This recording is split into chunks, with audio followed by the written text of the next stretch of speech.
ఒక నిమిషం ఒక నిమిషం అలాగే దత్తత అనేది దత్తత తీసుకోవద్దు, ఎందుకు వస్తాను ఇక్కడికి? అన్ని అంటే నేను దత్తతని కాదు, మీకు నేను చేసి పెడతాను కదా. దత్త గ్రామం కాబట్టి ఇక్కడికి వచ్చాను నేను. ఇప్పుడు నేను ముఖ్యంగా మనకి గ్రామ దేవతలు అంటే రెండు రకాలుగా చూస్తా ఉన్నాను ఎంప్లాయ్మెంట్.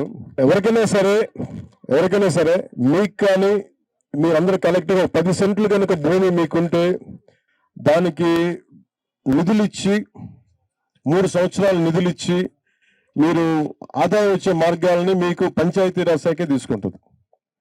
ఇది మీరు నరేగా జాతీయ ఉపాధి హామీ పథకం కింద మీకు వస్తాయి. దీన్ని ఒకసారి కలెక్టర్ గారిని సంబంధిత పంచాయతీరాజ్ అధికారులందరినీ కూడా మీకు పంపిస్తాను ఇంకొకసారి. దాని మీద ఎక్స్ప్లోర్ చేసి కురుడి గ్రామంతో మొదలు పెడదాం ఫస్ట్ ఇక్కడ.